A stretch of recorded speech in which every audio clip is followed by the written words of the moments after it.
Wine is a mocker, beer is a brawler, and whoever staggers because of them is not wise. Proverbs 21.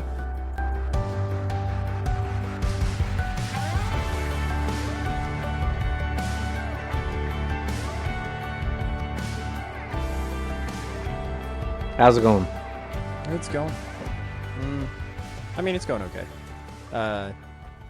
Always when it's tough coming back from these trips because there's so much drinking involved and so much lack of sleep. Like, I do have anxiety issues when I come back. I was like, sometimes not so much, sometimes others. I think also like the whole like being sick for a month thing on top of like, and I had a lot of anxiety going into the trip because of like being sick for a month.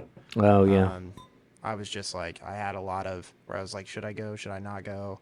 I was always going to go, but I was like, what if this happens? What if this happens while I'm there? That kind of stuff. And it's just like, it's not good. But we went and we had a great trip. But the come down off of it is always, some years it's better than others. And so it's been tough this year for me, just from the standpoint of just trying to get my body back to where it needs to be. And so the past couple of days, like Monday, Tuesday, Sunday, Monday, Tuesday, really dealing with lots of anxiety. Felt a lot better yesterday and feel a ton better today. So, I mean, like, I've been going to bed at like 8 o'clock each night. I got to try this beer. And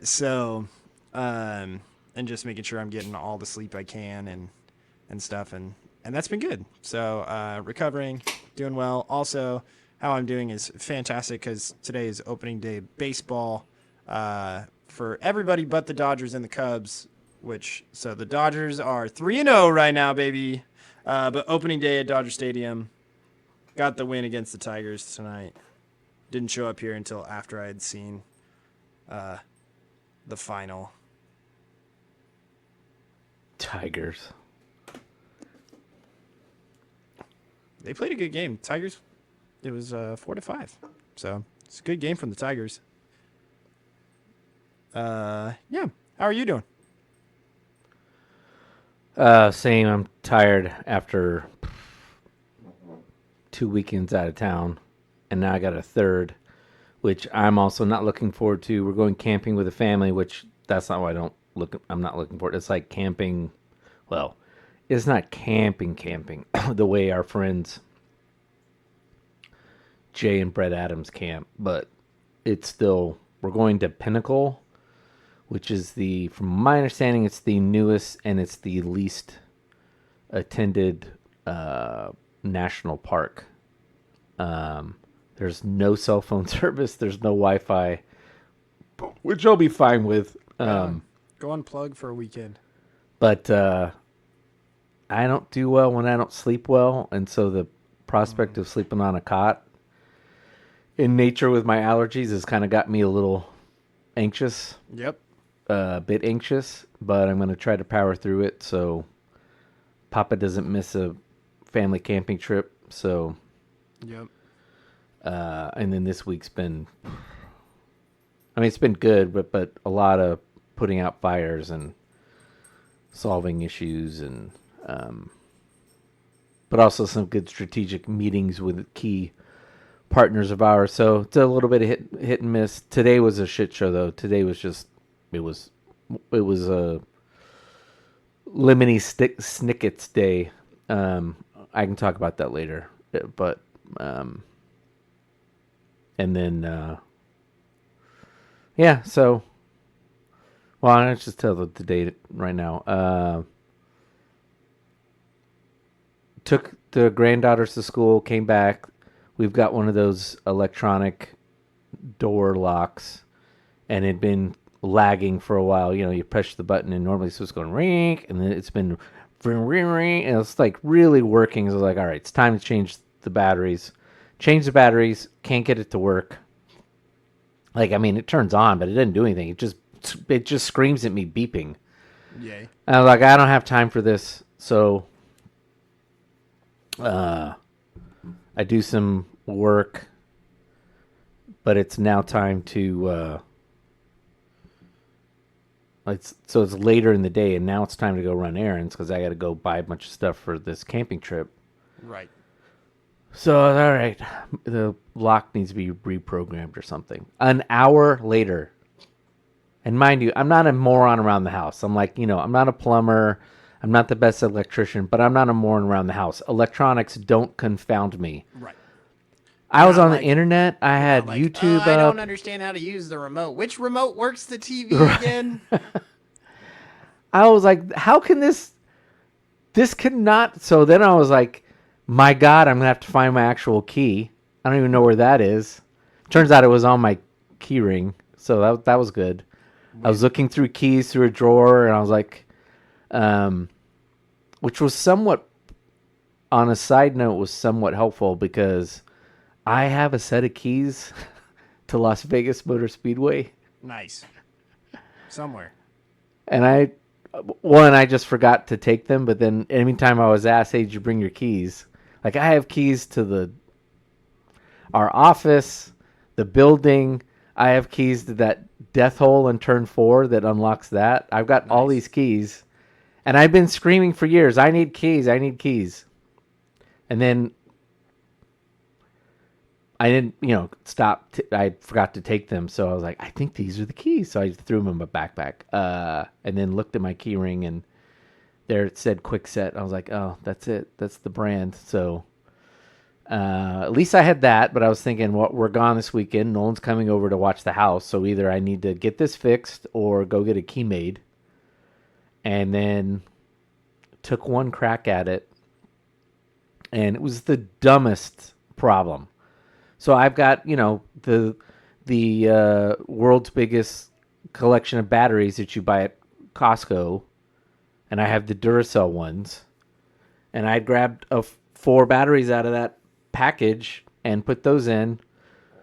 Apparently they weren't fully charged because that was the entire issue. The lock would scream at me, but because there wasn't enough charge in the batteries, it wouldn't initiate the deadbolt. So that just set my day off. And then ran some errands. Got to Costco. When I was in Vegas, somehow someone got a hold of my credit card. It happened when I was in Vegas, but the weird thing was the charges were in Alberta, Canada. They're all going on in Edmonton and Calgary. So I was like, and they weren't exact. And the other thing was they weren't weird big ones. It was all $2.99 at what's the name of that place? Anyway, it was all small charges, but I finally had to call the credit card company and cancel. So I took my credit card out. I didn't have it this weekend in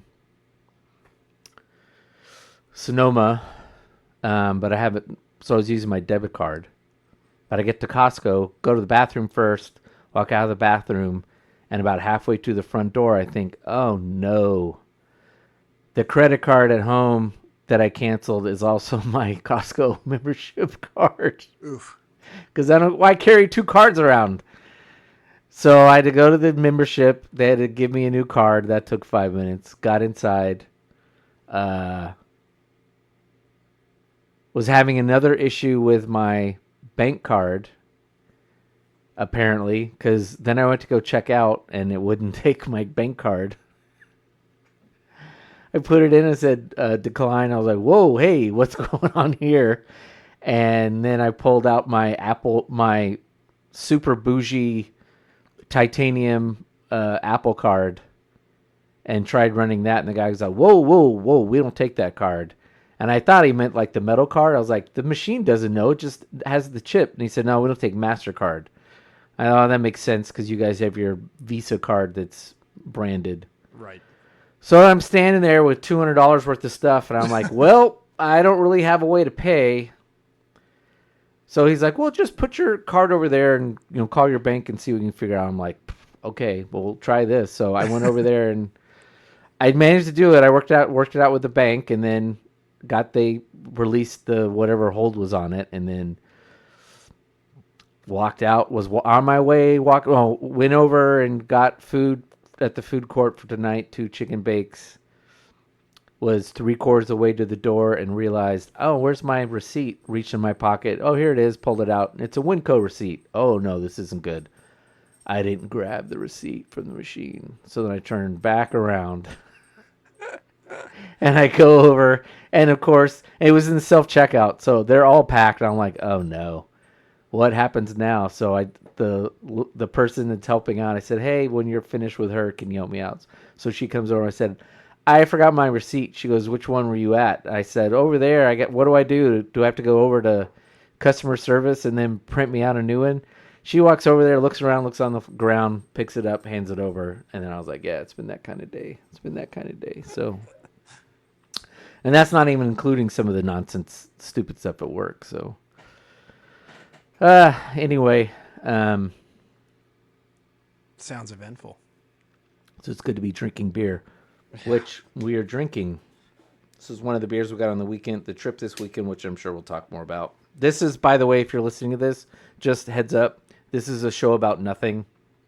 There's no topic. Colton and I are going to ramble on for, I don't know, an hour, however long we ramble on. But there's no, unless we stumble into something, it is what it is. So turn it off now if you don't like it and go to hell. That's a majority of podcasts, by the way. So we're drinking which this is appropriate. Well, you know what? Before I get into the beer, sorry, folks. So my daughter-in-law has cancer. I think I've shared that. And so she had to cut her hair this morning because of it's got to she was holding on as much as possible. This morning, she and my son said, all right, let's pull the trigger. So she had to shave her head. So, and I bring that up because one, it sucks. So if you listen to this, keep her in your prayers. And two, we're drinking the Fuck Cancer collaboration beer between Sonoma Springs and Alameda Brewing Company. So very apropos. I just got a text like 5 minutes ago. I was like, oh, good. Colton picked out a good beer. So Fuck Cancer. Yeah. My first drink of it was a bit overwhelming. It's settled. I think it's kind of like wine. It needed to settle and open up and air out because that first drink I took was like grapefruit juice, which I like grapefruit, but even for me, it was like, oh, this is too much. But it seems to have calmed down now that it's sat in the glass. What do you think? I like it. I don't have really any problems with it. I don't feel like the grapefruit is like overpowering or anything. It doesn't have, like if you are listening to this and like, if it's overly grapefruity, the best way that I could describe it is if you've ever had a session IPA, there's kind of like that similar flavor profile that exists in a session IPA that if it was a grapefruity IPA, you'd be like, oh, there's that kind of flavor that goes with it. It doesn't make it light, but it doesn't make it bitter in a citrusy kind of way. And this one I feel like is kind of balanced a little bit more away from that. So, It's good. I like it. it's good. I do like it. I also have a connection to cancer.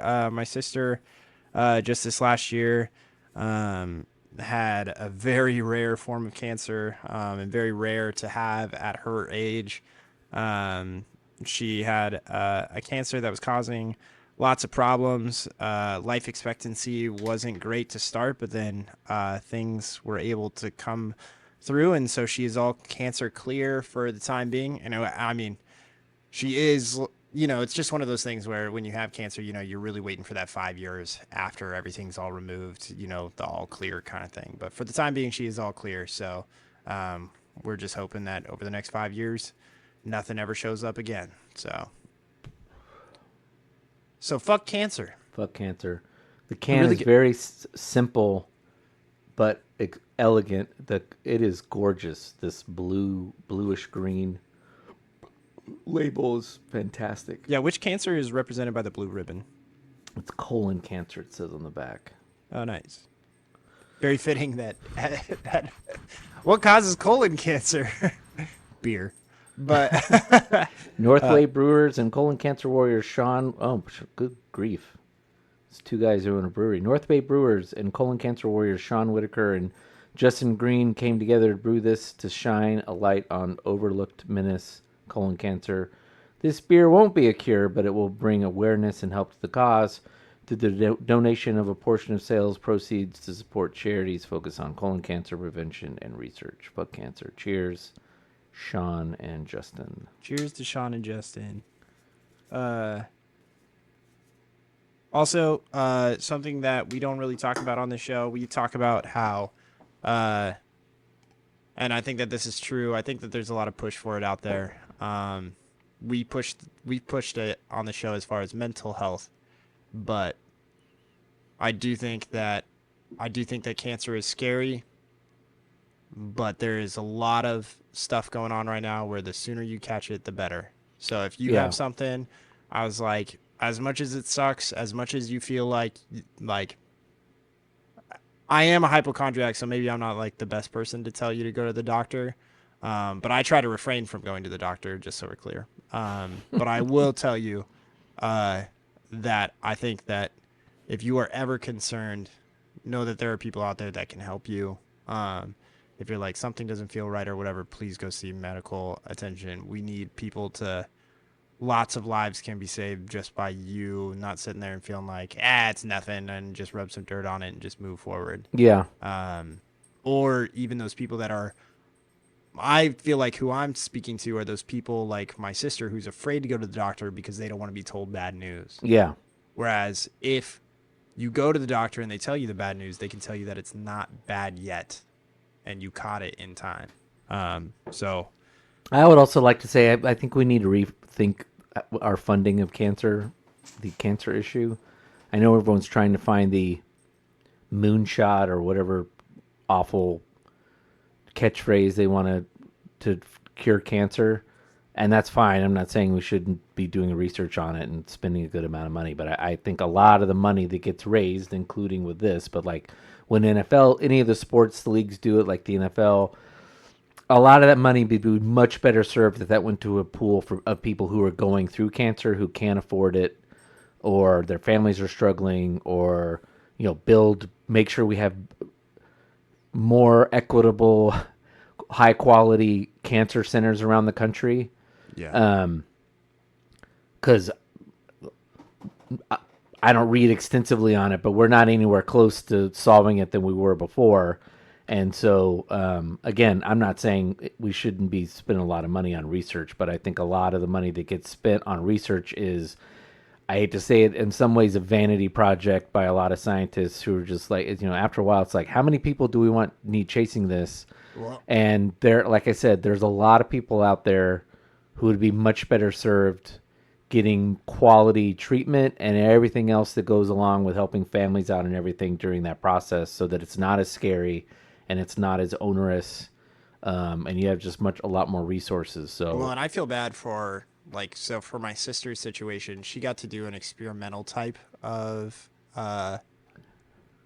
radiation therapy that is not available to the majority of cancer people that get cancer.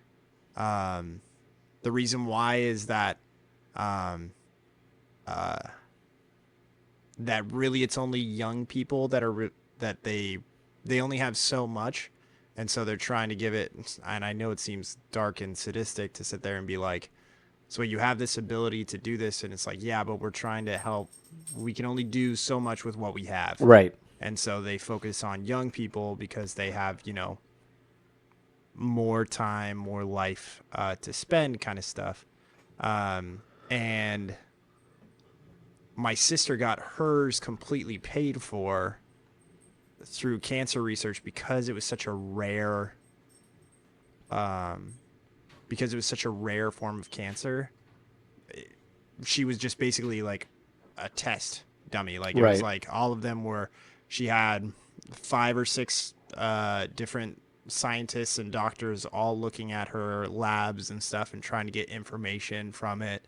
Her tumor was, taken, and they've been working on it and that kind of stuff to try and get more information about why this particular cancer happened for her. And so it's awesome for her that she, gets to have this whole thing paid for and she never has to worry about it. But at the same time, it's a bummer that there's so many people out there that are struggling to pay their medical bills or their families or whatever, and they don't have a place to stay, or families aren't able to support their loved Danika's one. got a friend from high school that's going through this right now. Her husband's got it. He can't work.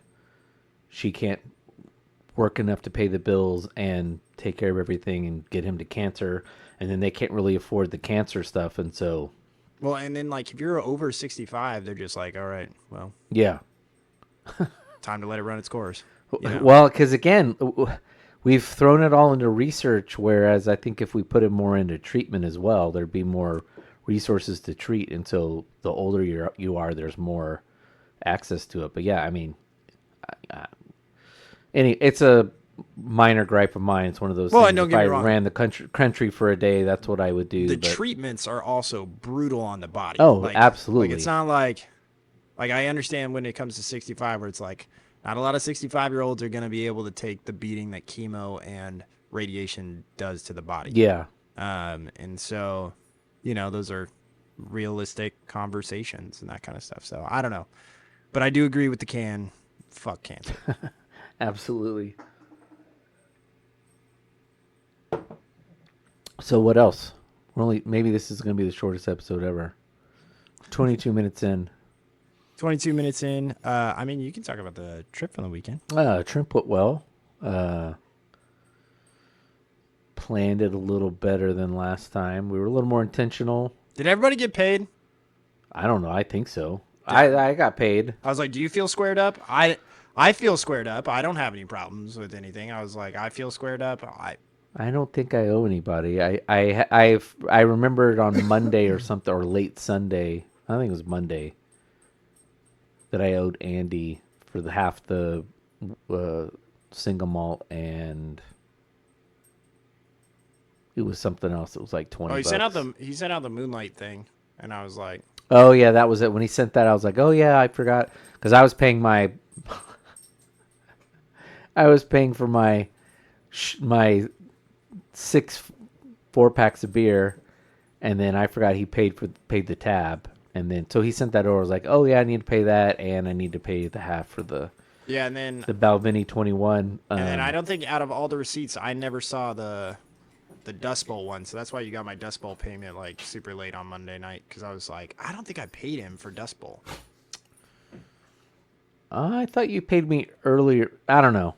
I don't think so. feel I like couldn't find it in my feed, I don't and I feel was like- like, all right, I'm gonna send him $80. Elijah might owe me some money, but I don't know. But I don't feel like he was trying to stiff anybody either. But everyone was pretty much. I mean, there was a lot of money going back and forth on Venmo. I know. Well, and that's the hard part, right? Because like you're just like, yeah, I'm good. I was like, whatever. Well, I think between what you got paid for the Airbnb, you were probably just paying in. Yeah, I basically paid Venmo out of my credits. Venmo. It Yeah, I wasn't was just coming out of paying your my bank Venmo account. Like that was basically it. And then I think when I got paid between Dust Bowl and maybe a second one, I was running at a pretty good Surplus. so I was paying out of that. And then Yeah, that's the hard part. Is like once I pay for it, I just totally forget about it, and then like everything goes into my Venmo, and I'm like, oh, cool, money coming back to me. So are you definitely next year? When do they announce the date? I want to say it's like in November or December. I usually don't plan out that far ahead, or I don't usually remember until the turn of the year. So like this year, I sent it out January 1st. All right, I said this is going to be our last one for a while. I don't think so. I don't think so. I think we game planned around that. So my concern going in wasn't like we're getting too old or people don't want to go anymore. It was more, you've got 2 kids, 2 young kids. 2 young kids. But having Danica on the trip was nice. I think we could have more ladies and it'd be fine. So if Audrey wanted to go with the kids, you'd have maybe if we could get Trish to go and Danica, they have additional people watching the kids. The ladies can go do things in the morning while we're drinking. Danica seemed to occupy herself pretty well until she got into road rage incident. Not she wasn't involved, but she witnessed one and sort of inserted herself into it. That freaked her out. But anyway, I think we should. All that to say, I think we should try to book. It was nice last year being in Santa Rosa because once we're kind of there now, there's no need to really leave. I didn't feel like Rohnert Park was bad though. No, it wasn't. It was a quick jaunt up the hill. It wasn't like I feel like our Windsor spot was further away when we. Windsor was further away. I think now doing the trip so much, Petaluma's really not that far either. I mean, Petaluma's just south of Rohnert Park, but I think Petaluma and Santa Rosa is further like when you're doing the NASCAR race and you're like, and we're an hour away from the track with traffic. right. You know, you're like, ugh. So, But it was fantastic. We went to Dust Bowl, had lunch, had a couple beers. That was good. Rolled into Petaluma. You had to What'd you charge. have at, That was the only thing drag was your charging thing, which threw traveling together off kilter, but it is what it is. I would have taken the truck. The truck had the check engine light on, so I was like, eh. I almost told, well, that's good to know, because I was going to be like, hey, you might not want to take the Tesla. It might not make it out without being vandalized, but I think it was fine up there, a little more chill. I was like, we're in good territory. Uh, I did see a Tesla. Somebody put a sticker on their Tesla that said, "I bought this before Elon went crazy." So that was pretty funny. So make the Dust Bowl. What'd you have at Dust Bowl? Your Cobb salad over there. I had a Cobb salad for lunch because I knew it would be the last vegetable I was going to eat for the weekend. You had mushrooms that night. Please. That's not a vegetable. It was cooked and on pizza. There's no roughage in that mushroom at all. It might as well be meat, according to my body looks at that and goes, "That's just some kind of strange protein." Yeah. And then I had their Session IPA. I don't remember the name of it. And then another one that I was like, "Oh, this looks good." And then as soon as it showed up, I was like, I bought this earlier in the year, and it's not my favorite. It's not terrible, but it kind of has a cantaloupe flavor to it. In fact, I have one more. I have one can left of it. And I was like, all right, whatever. Because I was trying to keep the alcohol level down. I wasn't really worried about being drunk. I was worried about the Sleepy. 3-hour sleepy feeling pulling into about when it came into Livermore, and I knew there was going to be traffic. He speaks from experience, by the way. Yeah. So, made it there, swung it at Ernie's 10 Bar. Andy and Danica had never been there. That place is, it's one of my favorite places. I'm really disappointed we didn't find that place 2 or 3 trips before we did. But whatever, we've got many trips to go to again. That's right. And if you if you're wondering about Ernie's 10 Bar, I'm not going to say a word because if you're in Sonoma, and you want to go find it on your own. I'm not at this point. I want to keep it I don't know that it's a secret, but and then ate at the pizza place that we ate at last year. Old Chicago down in. I'm gonna. There seemed to be some reservations and second guessing at the table the other night about how good the pizza was. That pizza's fantastic. It's hard. It's hard for anybody to say like, "Oh, this is the most amazing pizza in the world." Pizza's like, that's like saying like, "Oh, this is by far the greatest taco I've ever had." Like, okay, the span of bad and good tacos and good and bad pizza. Well, pizzas, I would say the span's a bit wider than tacos, but I would say that's up there. I don't think there's any pizza I've had better than that.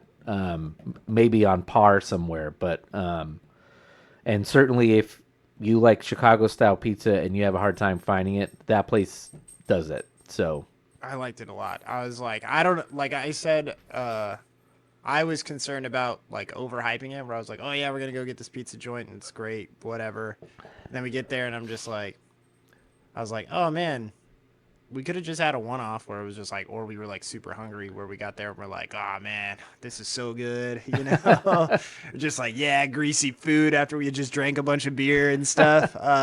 That's totally possible. But we went there and I really enjoyed it. I only had a slice, which, by the way, a slice is a lot. But usually I could probably kill off like 2 or 3. But everyone seemed full on this trip. I don't know why. I was recovering from being sick, so. Oh, okay. I was You said that. That makes sense. I was sick for a month. I was like, my appetite came back this week finally, and so I've been eating quite a bit. But during that trip, I was like we had, the pizza. I just felt bad. Well, I did have the linguiça burger at.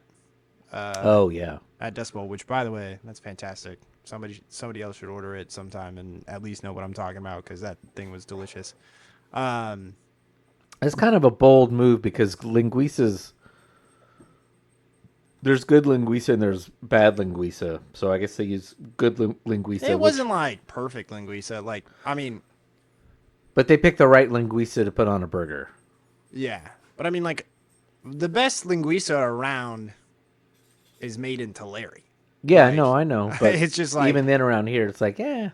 Yeah, well, and it also allows us to be picky. I mean, like, people up in Turlock, I don't know if they're being picky about their linguiça, They're just like, oh, wow, they put linguiça on a burger. But around here, because we have so much Portuguese. A lot of linguiça is just spicy Polish sausage. Yeah, and you're just like, okay. But we have a guy in town at a meat locker who makes the best around, in my opinion. It's the best, Jerry, the best. It's really good. But yeah, so then we got to there and I was like, yeah, one pizza. I only had one beer there too. Like, it was just like, no, I think I had like, well, no, Elijah gave me a half pour that filled up my glass. And then I got a little bit more than that, but went from there back to checked into our Airbnb and then went and hit up Cooperage.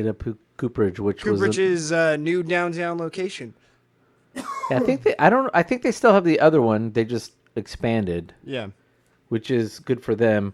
I don't want to see too much more expansion because otherwise I'm worried it's going to turn in San Diego, and we have now seen officially San Diego. Or you turn into Lagunitas. I was like, it's there. There's ones down there where it's like. It's not that. I don't care about the size. It's the San Diego has hit a recession because they overexpanded, and one is coming to Sacramento, I bet. So don't get too cocky, everybody, thinking we need yet another brewery up in an area. So so we hit up Cooperage, which we enjoyed, but I don't think any of the beer was our favorite. It just they were hitting very heavy on the like Mosaic, Nelson, Terps flavor profile, whatever that is. It was all that kind of funky New Zealand kind of flavor that we don't like. But none of it was terrible. It just wasn't our favorite. But I had a good time there. And then went back and got up bright and early. Made it to Russian River, just 5 feet back in line, one group behind where we were last year. We've been in that spot before. We've been in that spot before, and honestly, in order to get it's hit and miss whether we're the group in front or two groups behind. But to get any closer to really where we're at, you have to get there. Those morons show up like a day before or something. They're part of that ridiculous crowd. Yeah, and then and actually, like, if you go and you talk to the servers, they're like, what time did you get here? And we're like, 6. And then they're like, oh, that's not bad. Because, like, other people, the people that they had served just before us are like, we've been here since 3:30. Yeah, so, no. And then we'll go back to how it was, but when we left, there was people getting ready to walk in, and Andy asked them, so what time did you get here? And they said, oh, we lined up around 9. So I could see Andy's brain doing like, we could do this. We could do this where we don't have to get up at 5:30 in the morning and get here. No, but you said as we were leaving. So they got there at 9, Yeah, they're getting there around lunch, so they're getting there for lunch. but they got there at 9 to get in at, when did we leave? 1:30? Yeah, but we get there at 5 and we get in at 10. So what's the difference? Oh, so you're saying it's just a 4.5 hour wait is what you're getting at. I don't think the wait's any different. No, that's what I'm saying. I'm like, so it is the same. Like It's from the 9 same. to I think 4. it's just Andy's calculating. Why are we getting up this early to be first? I think my concern is this year seemed a little light for whatever reason. It was light this year, which it could have been the dip in Pliny's quality over the last couple of years.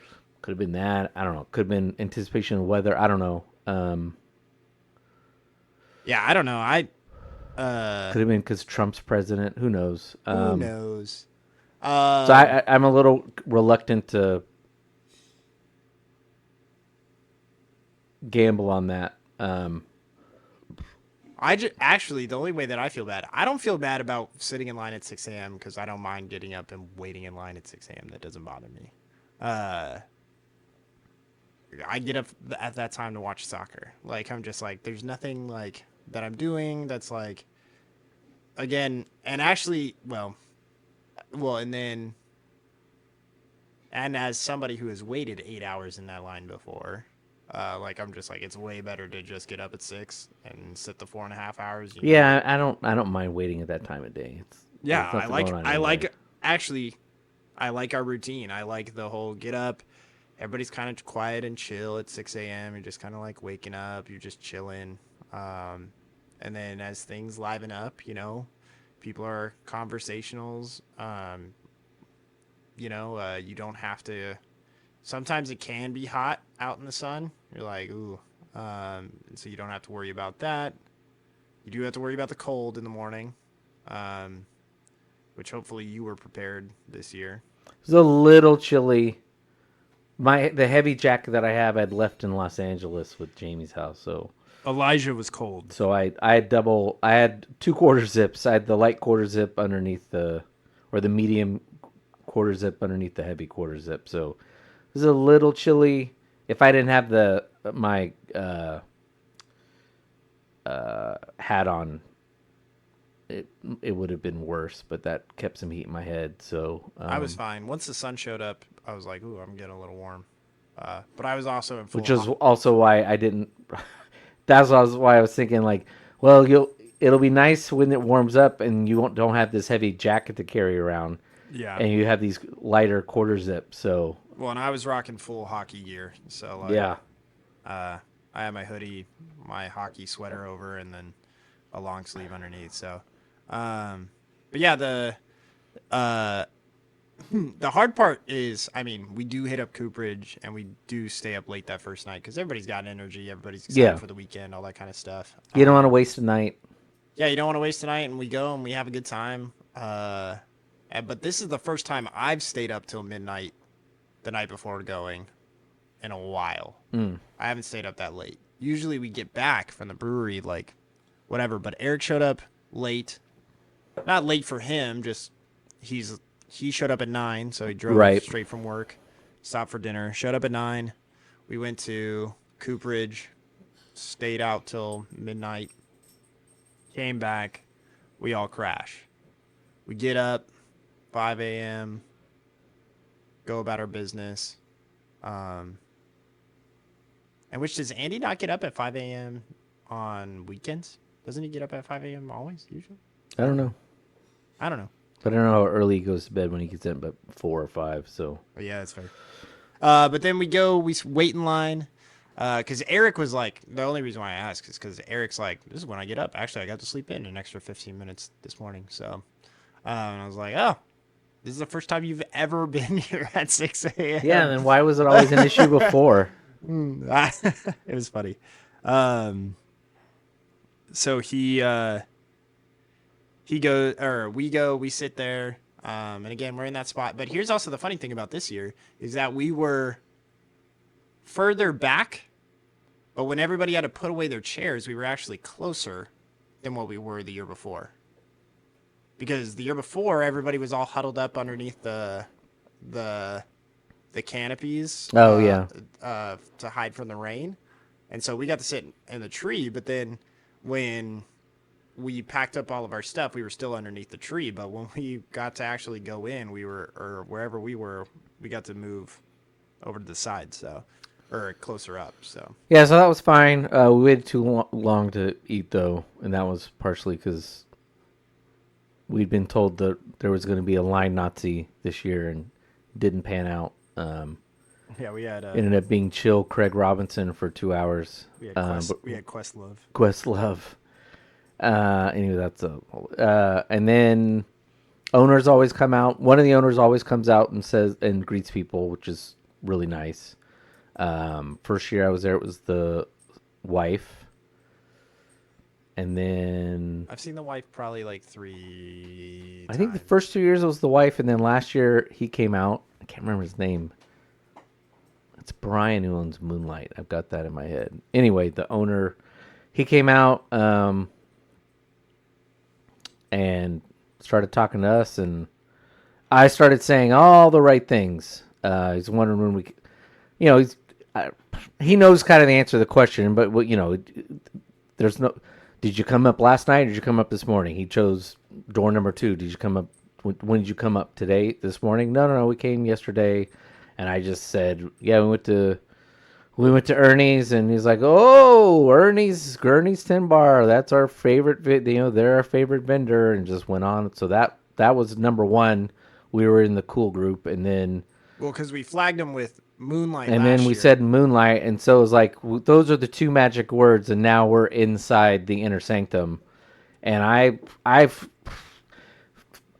15 minutes later, I'm like, I'm starting to feel bad, like everyone behind us has got to be, who are these douches who are just soaking up the time. soaking up all the time with the owner, but we had a lot of similar interests, including Sonoma Raceway and Ernie's Tin Bar and drag racing, and so. And he told us lots of cool stuff. Last year he told us cool stuff about Moonlight. We found out even more about Moonlight. We found out even more stuff about Russian River. Yeah, him and the so awesome. I am hoping this is the beginning of maybe some sort of insider relationship we can continue to foster with our 2 or 3 trips that I take up there. Yeah, he's just like, hey, why don't you guys come up to Windsor and I'll give you guys a tour. Yeah, so we're going to have to cash in on that. Actually, I'm not looking for a transactional relationship with the owner of.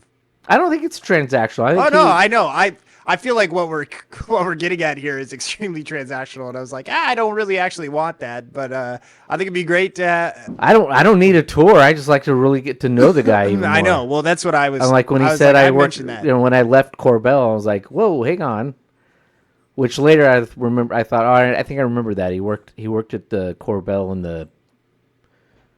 Yeah, I'd like to get to know sparkling wine department or something. I would like to get to know a businessman that I highly admire. I think that the one I want to the other one I want to meet is Brian the Hermit, which we've never met. Yeah, never met that guy. Which Don, shout out to Don too. One of our favorite people.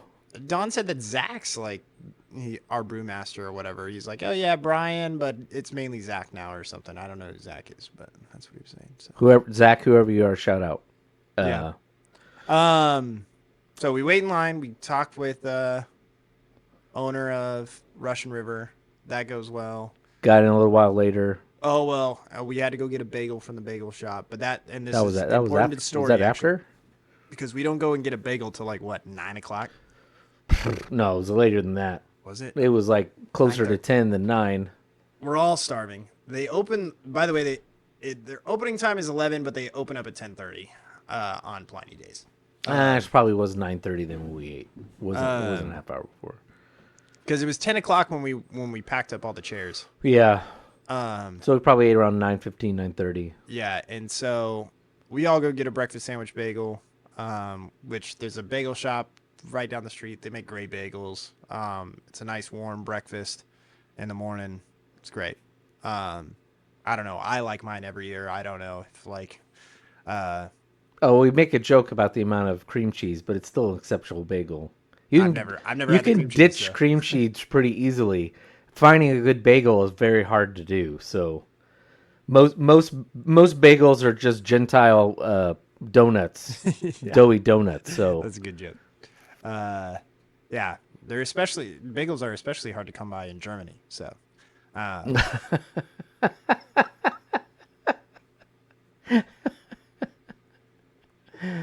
oh my, have you seen? hey now. There's a video that's out there where like there's like this girl who's like, how come we don't have any good bagel shops in Germany? And then it like cuts to somebody else and they're like, I think you know why there's not a lot of good bagel shops in Germany. Think about it. Yeah. Think about it. There she goes. Just take a moment.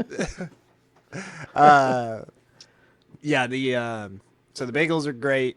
I love it every time. Great sandwich. I did think this year, I do think that next year I like my vegetarian, but I'm not like super dedicated to the whole vegetarian thing. Like I'm not like, I like it because again, I just have that, it's lighter.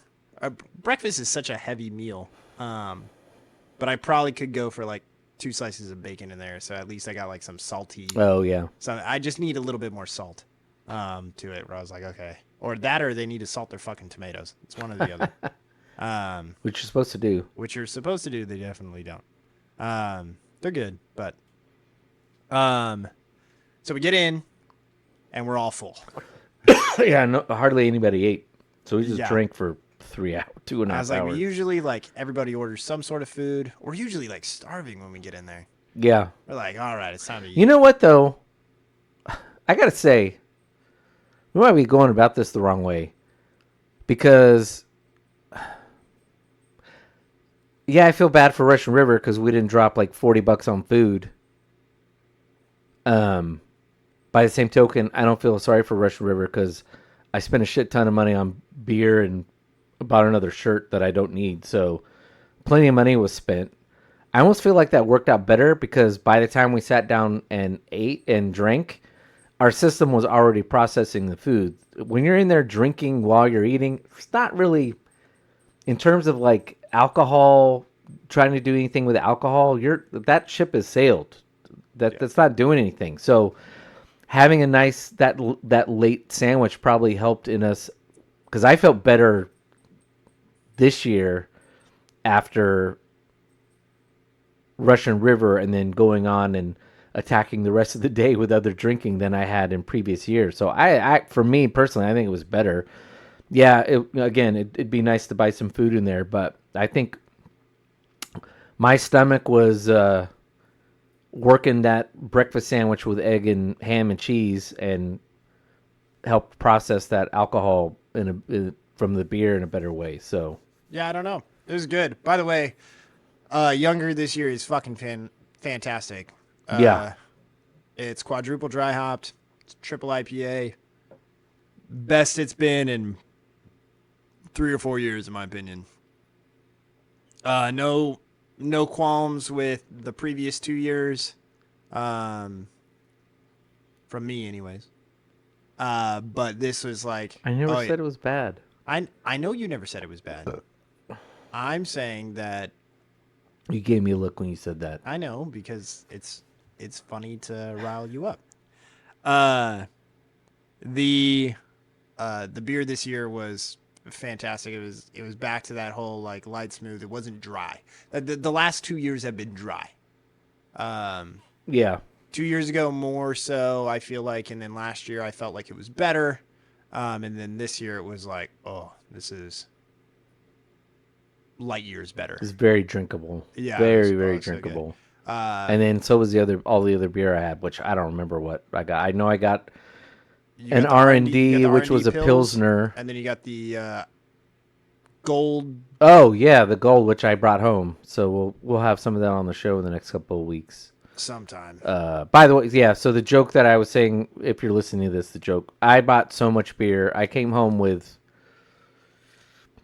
13 4-packs and a 12-pack from Dust Bowl. So the joke I was saying was, if I get pulled over, I'll probably get arrested for bootlegging. And right now I need a liquor license for the amount of beer in my fridge. I don't I have a full-sized old fridge that is my quote-unquote beer fridge. It is right now a beer fridge, and it is. There's no room in the inn for half of Moonlight and half in Russian River. It's sitting in the garage. So, which if it gets any warmer and stays warm, is going to become a problem. I have to move it into the house. Elijah's giving you a shout out. Huh? I said Elijah's giving you a shout out for your beer fridge right now. He said that's sick. LOL. It's obscene. Yeah, it's awesome. Maybe I'll post it on the Go to Hell Twitter page. Yeah, there you go. Which you had those. I had an Elder, and I had the gold, whatever something Brewers Gold, which used to be R&D 54, I believe. Which honestly wasn't their best one. Whatever we had last year, was it 62 or something? Was their best one? We had like 62, 63, and 62 was so good.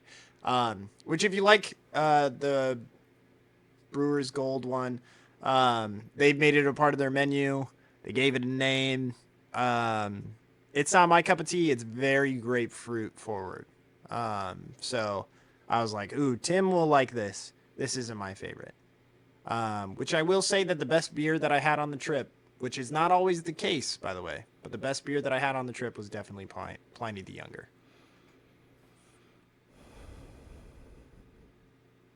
Yeah. The one I had. Some years it's. The one I had at Moonlight was a close second, but and actually that other one the other one at Russian River was pretty fantastic too. But yeah, the one I had, which I brought, but I can't remember the name of it. That was pretty good. You're talking about the one at Moonlight, the white. Yeah. Yeah. Were you able to buy cans of that or not? Oh, nice. Yeah, that one was really good. I remember tasting. I got cans of that. The one you had. You got the We Love LA. The We Love LA. And then another lager Pilsner that I don't think we've had. You got Bombay by Boat. Bombay by Boat. And then there was a 6.5 something, which I think was some kind of dark lager. Looked intriguing. So there was one that we wanted. Oh, well, they didn't have Deli by Dingy. Oh, and then there was another one that I wanted that they just ran out of earlier in the day.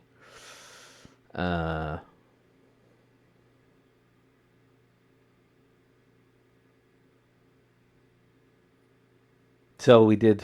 Boy, sorry, folks. This is the boringest episode.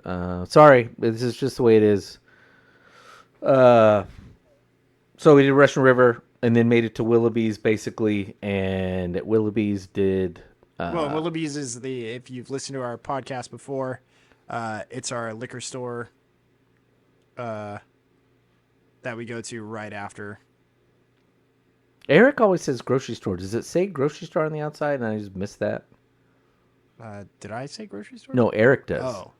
Yeah, Eric always corrects and says grocery store. Or he calls it the grocery store. Anyway, it's this amazing liquor store. They got fantastic wine selection, which I've never really looked at too seriously, but I just glancing at it, and then I've seen some of the clientele that walks in. They just have that look like they know wine. Plus, it's Napa Valley, so if you're gonna own a store and half the store is wine, I'm sure it's a pretty good selection. And they actually have a wine bar. They have a bar in the liquor store, and there's I think it's like 20 taps of wine bottles. Oh yeah. And then 12 beers on tap. So we did a little shopping, figured out what we were gonna get, walked out with more beer out of there. Whoa! We also did including what we're drinking. And then whoa. And then did our beer draft. Yeah, we did our beer draft there. It was me and Andy and me and Eric. Yeah, there was 4 of us instead of 3 this year. So I think the 3 makes it a little more exciting. There's a little more intrigue as to who gets screwed with beer they don't want to drink. You only get one bad one. Well, with 4, but with 3, it seemed like last year it was 50-50. It was like you get 2 good ones and you get 2 bad ones. That was fun. I have no idea what I got. I don't remember what I Yeah, had. right. Okay, thank you. I don't remember any of them being standouts either. I can't. I do The remember IPAs I drinking. had were fine, but I don't remember. At that point I wasn't in the mood of like taking a picture or anything. Yeah, well, I'm saying like I don't remember what I had. It wasn't memorable enough to be like I gotta have that in Oh the yeah, can or whatever. I do remember I drafted the cider, and it tasted like Martinelli's.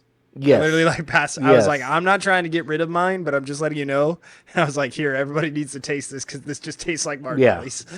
There's nothing. Yeah.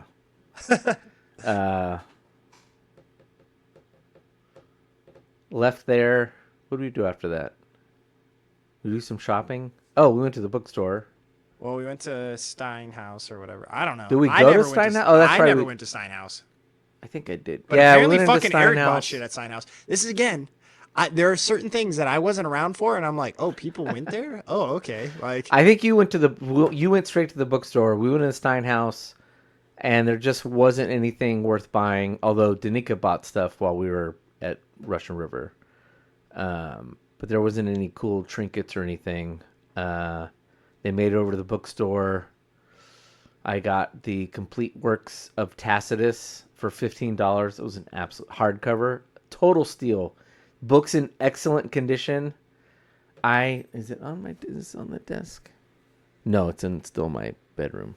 It had like the plastic cover that you get at the library. I think that was a library book. yeah. But it was pristine condition. I need to look up to see how old the book is. It didn't seem super old, but complete works of Tacitus. If you don't know who Tacitus is, basically like a Roman philosopher historian.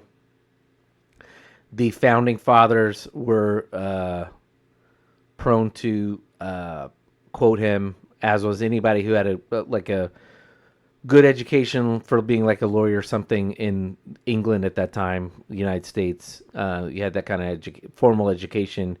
You would have been well versed in a lot of Tacitus. So I was like, oh, cool, I'll get that book. And had a good time there, and then made it back to the house to get our nap in, and then Oh, you weren't going to talk about my book? well, you can talk about it. I was gifted a wonderful book. I was gifted the first edition American American printing of the Fellowship of the Ring for the Lord of the Rings, and it's fantastic. It's in fantastic condition too. I went there initially. They used to have the first edition printing of the American printing of the Two Towers and Return of the King. And so I went there, and I look at it every time I go. I always go and look at both copies. I go in there, and I'm like, I just want to look at them. I just want to see them. I know it's bad for me. I'm like an addict. And then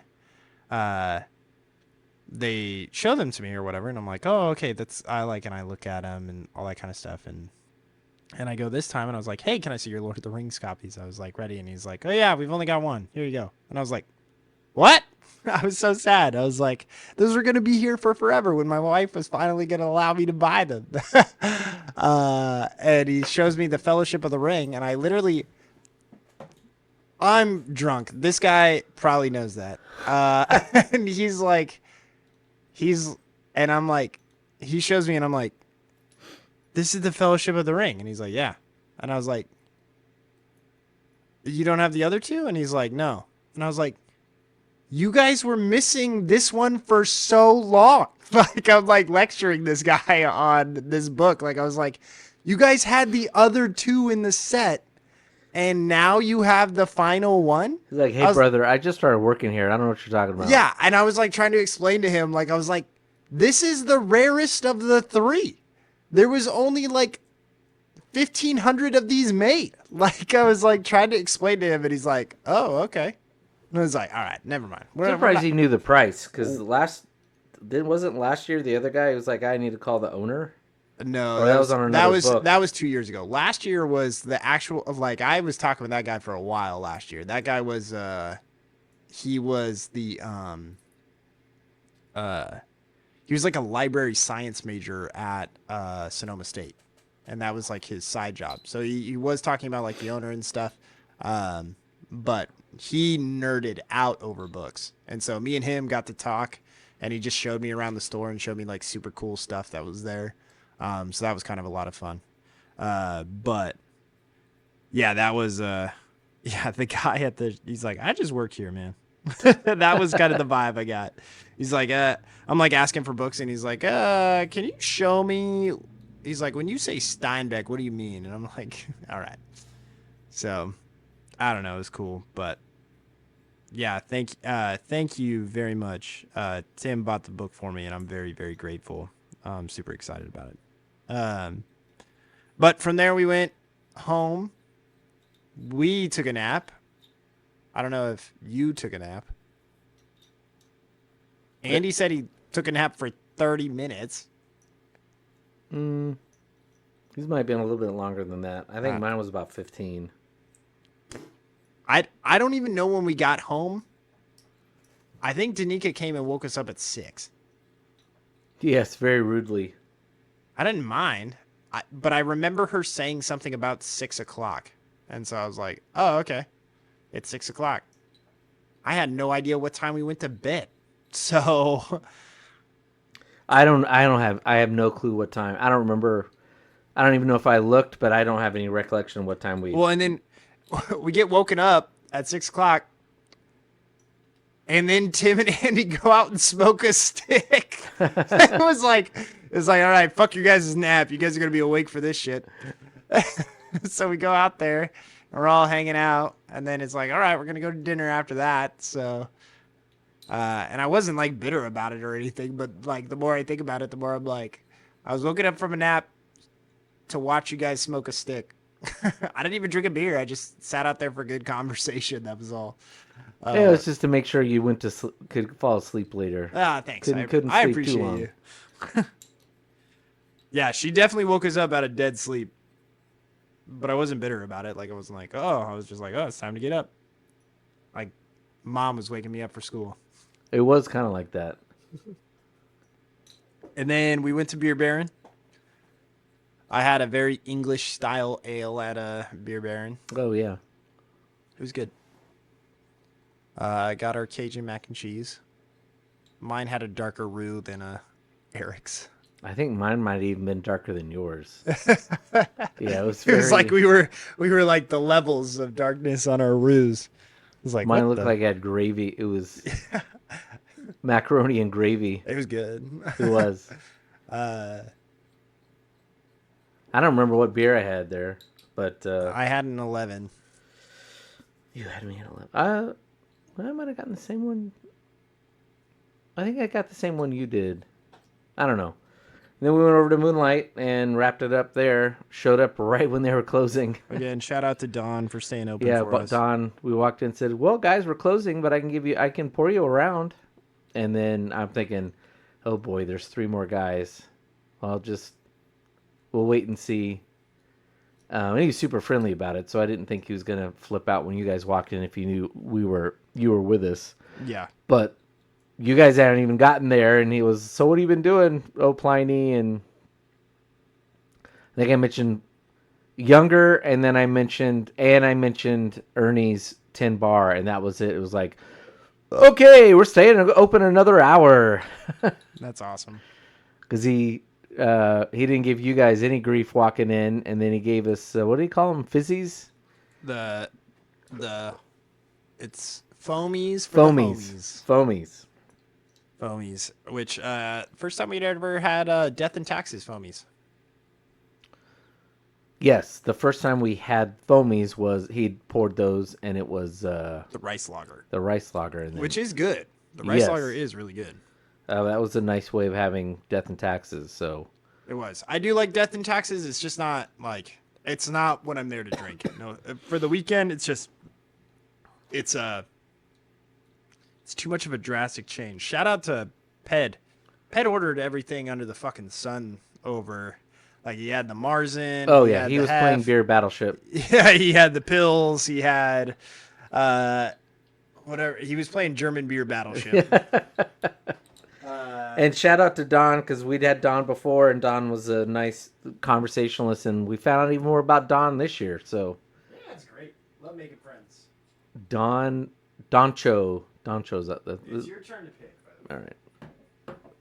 We'll take a quick break, and then we'll figure out if there's something more interesting for you guys to listen to than us talking about drinking beer.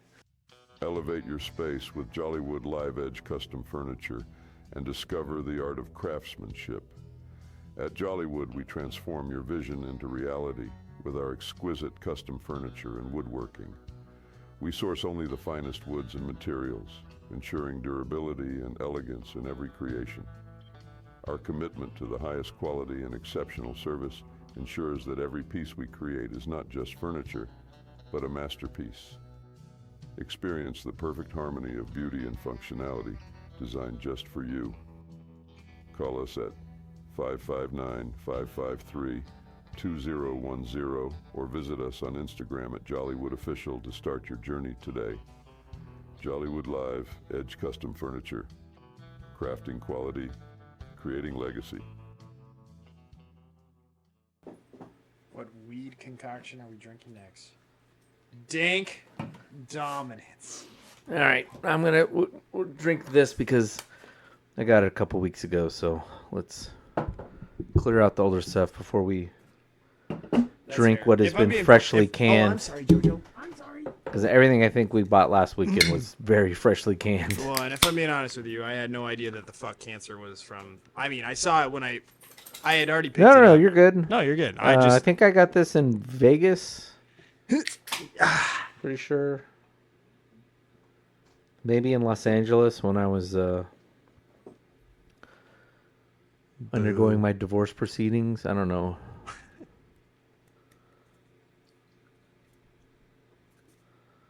When are you guys leaving tomorrow? Mid-morning. Ooh. No Kauai for Tim tomorrow. I know, I'm missing Kauai. I'm going to show up and people are like, who are you? Yeah. Although next weekend is Nolan's birthday weekend. Who? Nolan's. Oh, dear. Well, if only we knew someone with a lot of beer to celebrate that with.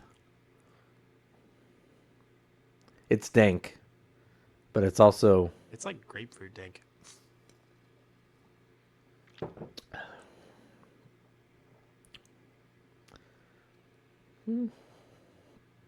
It's not bad.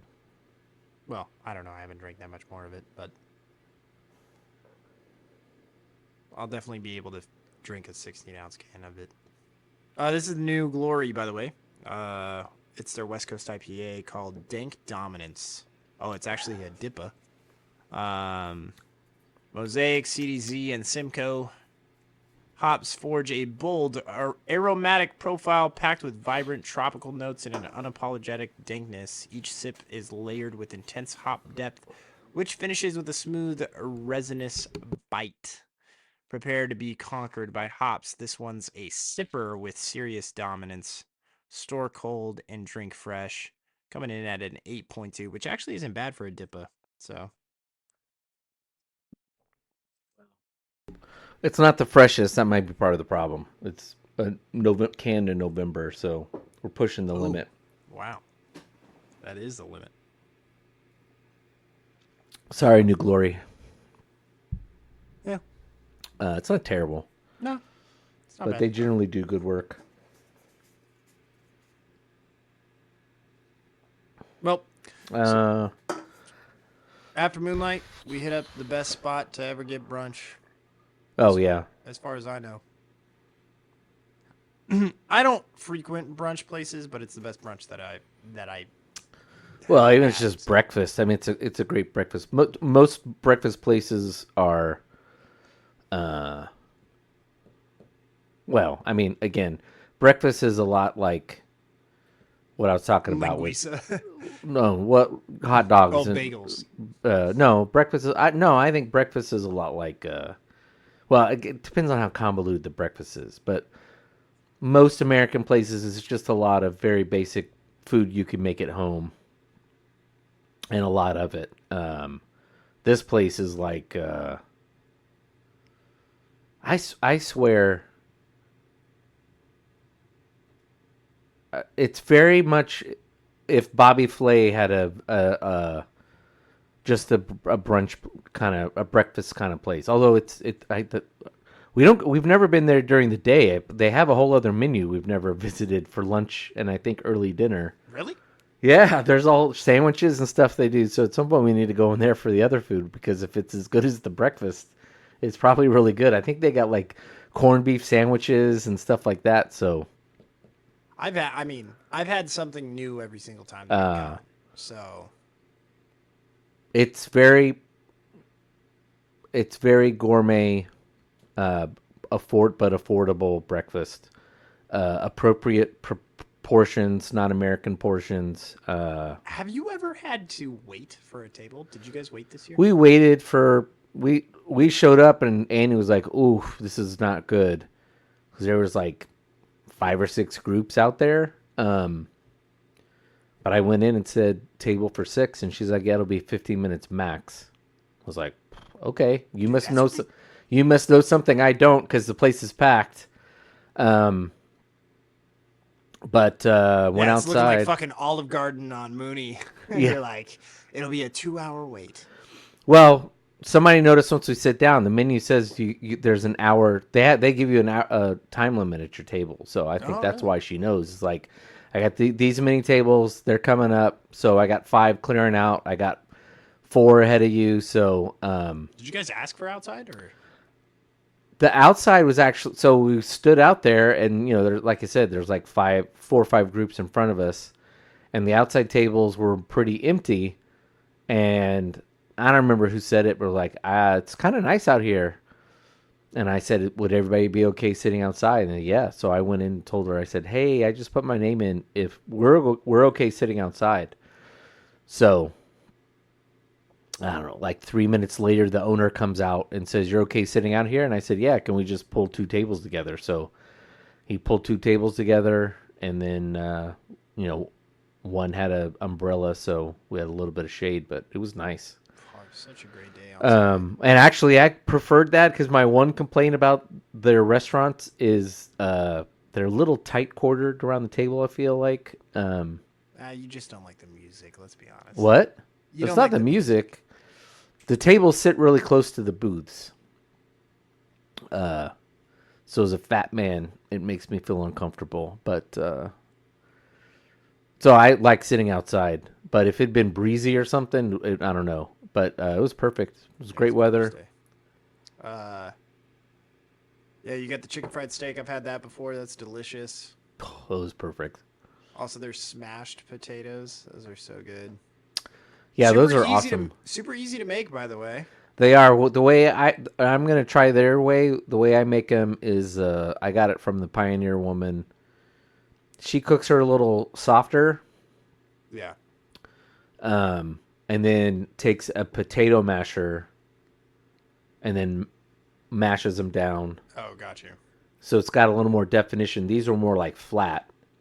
And then you can sprinkle whatever you want on. I think she even has you sprinkle, if I remember right, a little bit of olive oil to give it crispness. Yeah, and that's what you need to do with this, right? But I would probably do the way she does it in terms of presentation, but cook mine a little more al dente the way they had theirs, where they were barely soft enough to be cooked but still very firm. I think I'd do that, where if you stick the fork in, it's like, yeah, we could use another minute or two we could use a couple more minutes in the boil, but by the time we're done crisping up, we'll be cooked. Oh yeah, they were like, it was like little hash brown bites is what Yeah. it was. Like, And they get it's all like, whoever they buy them from, everything's like the perfect size. They're little heirloom potatoes,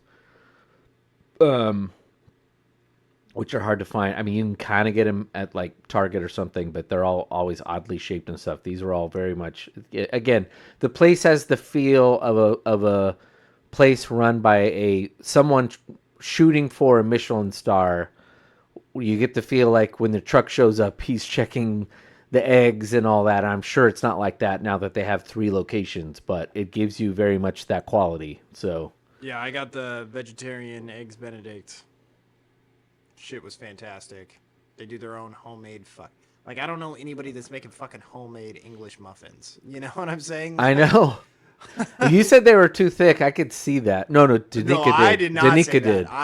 I liked them just the way they were. Danica did, and I was like, They were no, like those look like the most amazing English muffins. Because and they were truth be buttery, told, like, oh, it was so good. English muffins are probably my favorite breakfast bread, even more than a biscuit, if it's done properly. But again, most English muffins we get are Yankee muffins, and they're not quite the same as what you'd actually get in the UK. I mean, because let's be honest, the Brits know how to eat bread in the morning. That's pretty much all they eat in the morning. Yeah, beans on toast, bro. Beans on toast or jam on toast, and that's like 90% of the country eats that for breakfast. So when they say when they know what they're anyway, sure, Thomas's English muffin is fine, but these things were like, oh, they were so good. It was like a big.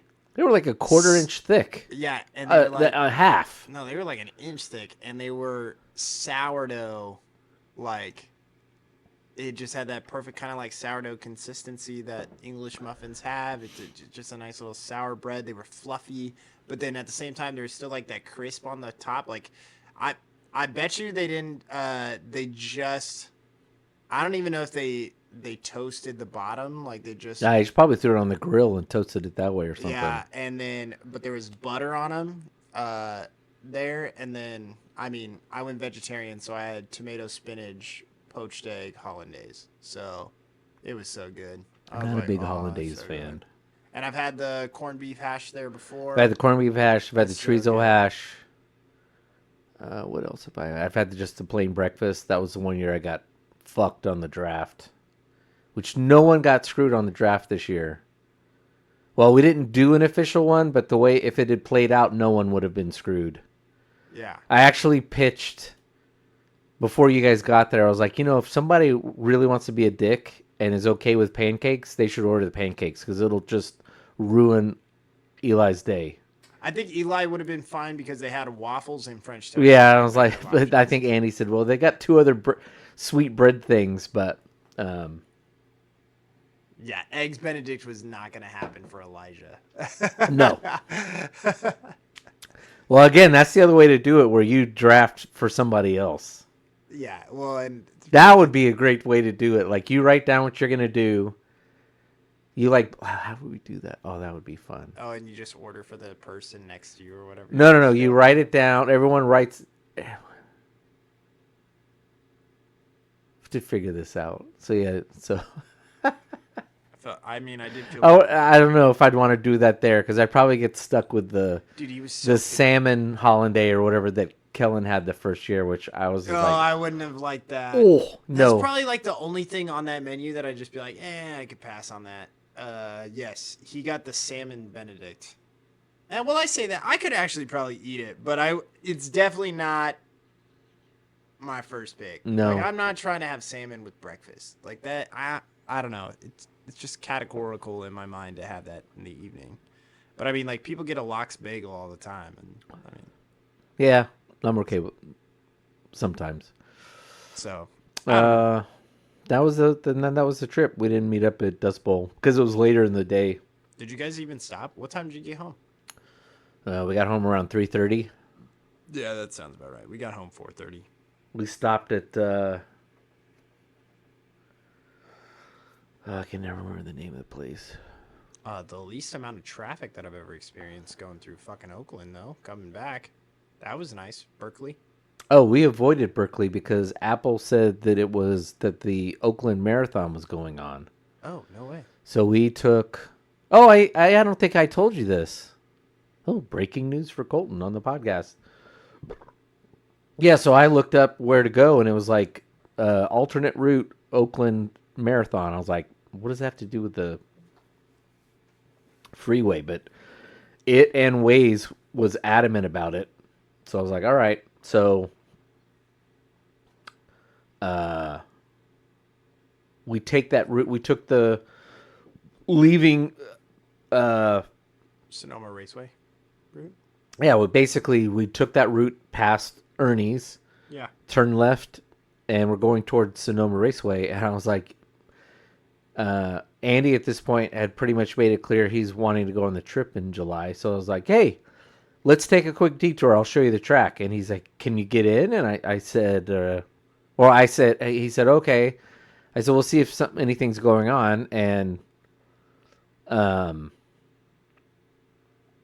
get up to the gate, and there's clearly racing going on. It's some kind of open GT stuff. So every kind of car in the world we saw out there racing around the track. There was Mini Coopers and Nice. there's a VW Bug and like a new VW Bug and an old VW. So because it's all open class.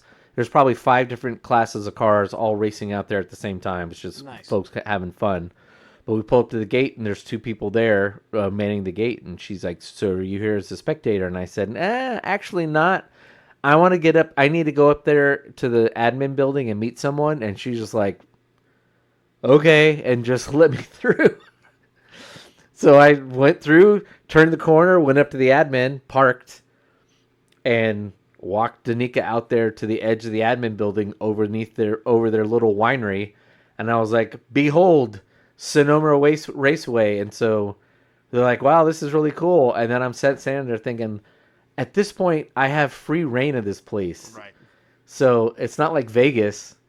So I was like, so let's get in the car. I'll take you around. So got in the car, drove them up to the top of turn 4. They got to see turn 4, drove back down to turn 7, got out there at turn 7 where the putting green is. Yep. They got to see cars coming down the hill. Unfortunately, they were using the carousel, so they were turning short and then heading into that carousel. So we didn't see them like do the full turn and The chute. the chute. Yeah. So I explained to them like, yeah, when it's here, it gets pretty hairy, and it looks like they're gonna hit you, and then they just somehow turn. And I said 20 feet over there, it's even wilder over the bridge. There is going to be one year where it's going to happen, and then they're going to go back to the carousel. But Yeah. somebody is not going to let somebody in on that corner. Oh, yeah. Turn 7, right? And then Yeah. took him to 7. And then Danico's like, I have to go to the bathroom. So there's got to be a porta potty around. Didn't see any porta potties. So I just drove down into the area where they had the fan zone for race weekend. And that's where the garage was for all these cars. So I just pulled the car in, pulled right up to the grandstand and said, there's the men's room, women's room's right over there. Nice. So they got up and they went to the bathroom in the grandstands and then came back out, and then we left. So they got a semi-tour of Sonoma. And then, so that route took us through East Bay. So I don't know that it took much longer. That's crazy. I was like, that's still crazy that you did all that and you still got home before me. Oh, we stopped at Atwater. That's where we stopped. Wow. Yeah, and you still got home before me. We left there, drove straight to Modesto. I was like, hardly had any traffic going through Berkeley. I was like, oh, wow. This is the first time ever. Even at the bridge? Or just a little bit at the bridge? Bay Bridge. Yeah, it was like, it slowed down. Right. But it wasn't bad. Like, it wasn't like stop, touch, and go. And then, yeah, hopped on. Man, I got screwed by the algorithm. Clear sailing, and then pulled up to Modesto, charged for a while, and then headed on home. Got home at 4:30. It was good. Good trip. Well, it's a good trip. I think it's good for... I'll just say this. I think it's good for people our age, even though there's an age disparity between Andy and I technically and you guys. But I think it's good for people to take trips like this where everything's not family driven or whatnot. You just... people have... It goes back to the mere Christianity thing that C.S. Lewis talks about. Like, yes, get over it. Cliques exist, and cliques are bad when they become exclusionary to other people, but cliques on the face of them are just representations of people who have common interests. And so we like beer, and so that leads to trips like this, but it then opens up other things that we have similar interests in and all that kind of thing. So Well, it's and good. I'm not even like, I mean, Elijah was like, I've never had a boys trip before, as like one of the reasons why he wanted to go on this trip or whatever. And I was like, yeah, sure, whatever, come on. But I'm not the type where I'm like, rah rah, like it's boys only, like it's No, this is a Danica trip was on with the trip, and I'm boys, like kind of thing. I'm just like, yeah, I'm out there to go, and as long as actually, here's the thing, because my wife doesn't appreciate that this is the type of vacation that I want to go on. well, I can appreciate that. Because the type of vacation that I like to go on is, for me, like when people ask me, and like when my parents took us to Disneyland this last go around, they kept trying to buy me shit, and I was like, I don't want to buy anything. I was like, I don't want anything. I hate touristy crap. I hate like Oh, now they're whatever. gonna be Like mad. I'm just like, They're gonna be mad when they find out I bought you a book. I'm like, that's not my thing. I just say like but I was like, but we went and we had nice dinners at Disneyland. Like we went to like a Michelin star chef's like restaurant or whatever. Right. Like, I just want to eat food, drink beer. Yeah, just hang out. Chill out. Like that's Right. all I want to do. I Yeah. just want to hang out, have a good time, have conversation. I was like, we do a little shopping. That's not that big of a deal. Right. I was like, I hate the rush plans to do this, do that. I mean, like if we're like, hey, let's do a brewery tour or whatever. I mean, like I've been to Louisville, Kentucky, and we had a great time where we were going and doing tours and shit. We went to Nashville 2 days later, and we go to Nashville, and we literally don't do a thing in Nashville until it's fucking 5 p.m. We just go and bar crawl. That's all we did in fucking Nashville. We went and we just slept in our KOA for the 2 days that we were there. That's all we did. Well, I slept or read a book, and then fucking Eric and Alec just fucking chilled out at the KOA, doing fuck all. I don't know what they were doing out on the front porch, but I stayed in with air conditioning. But it was like, like that's my idea of just like, I just like to relax. I just want to chill. And I love that our trip, and as much as you may think that waking up at 6 a.m. isn't a very chill experience, I'm just sitting in a lawn chair. That's all I'm doing. Yeah. I'm sitting in a lawn chair, I'm hanging out with my friends, and that's all I could ever ask for. So, like, if you're the type that's like, that doesn't sound like fun to me, I don't mind. I mean, we had a girl pull up at the line at Russian River, and she was like, what are you guys in line for? And somebody yells back, and they're like, beer. And she's like, it's 9:30 in the morning. And we're like, yeah, but they don't open till 10:30. And she's like, what? Like, just completely baffled.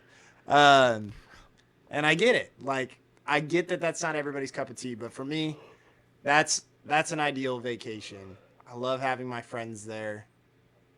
I love to eat good food, because we do eat good food when we go. We drink good beer, and we just have a good time. I was like, and I love that. Yeah. Yep. That's the kind of vacation I want to go on. My wife, on the other hand, she's like, this is boring. And I get it. I understand where people come from, where they say that and all that kind of stuff. But for me, like, I'm definitely not the person that you want to plan a vacation or whatever. If you want to do things. Right. It's like, because for me, I'm like, I'll make sure that we eat somewhere good, and I'll make sure that we drink and have a good time. But I don't know. Sometimes we get too much into this whole. Yeah, no, I agree. My dad very much had trips where he had everything planned out. He'd buy 5 different books on a city, and those are always fun too. But yeah, they're fun. I don't have a problem with them. But if you ask me, like, which I would prefer, yeah, I used to always talk about how it's like my ideal vacation is just sitting on a beach. right. That's it. Like, I don't need anything. I just want to sit on a beach for a while. It's like if you're like, oh, we got to do this or we got to do that, I'd be like, ugh. All right. Not because I mean, it could be the whole, like, laziness aspect of it. I don't know. My mom.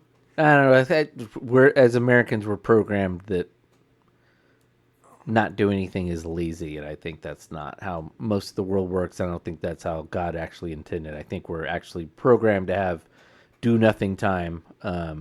So Dude, my mom. Okay, like, and here's the difference between wiring, right? Like, between me and my mother. My mother is like, because my sister had her situation, it's their goal. They're gonna go do a trip to Japan. They want to take my little sister to Japan. She spent a semester. No, she spent a year in South Korea. But my little sister has always wanted to go to Japan. I also have always. I didn't know wanted... she spent time in South Korea. Uh-huh. Was she in Seoul? She was, yeah, she went to school in Seoul. She did a year abroad in college. Oh, Yeah. she didn't come back Presbyterian. I'm surprised. Yeah, she did not come back a Presby. World's largest church was in Seoul, Korea for a That long is time. correct. It was like 40,000 people or something outrageous. So My parents she- actually went to that church once.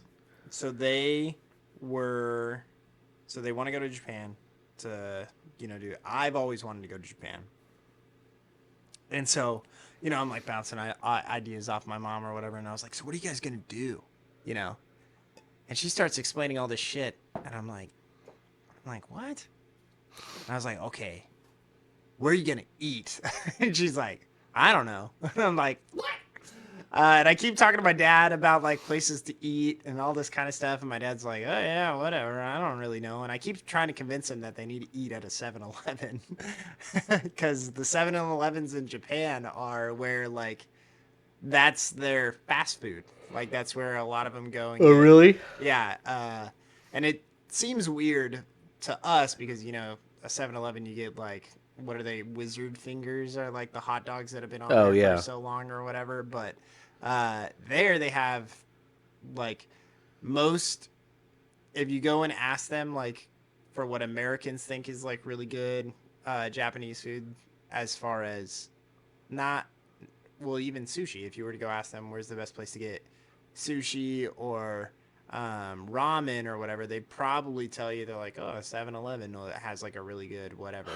And they do. They have like a pretty, but it's like a fast food quality, like, well, not like McDonald's or something, but think of like Chick-fil-A where it's like, oh, it's good. It's not like the best I've ever had, but it's really good of this type. And Right. So, a lot of food reviewers have gone there and they're just like, oh yeah, this is really good. The one thing that people rate really highly is they have an egg salad sandwich, right? Oh, no. Which is so crazy to me, but like that's one of the things that it's just so white bread, got the triangle, Nope.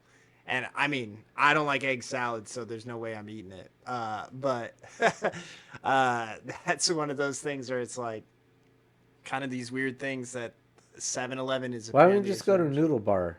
Is a huge spot, and I mean like there's lots of great places to eat, and I keep asking my mom, she's like, I don't know or whatever. I'm going to add something to the list of where they got to go.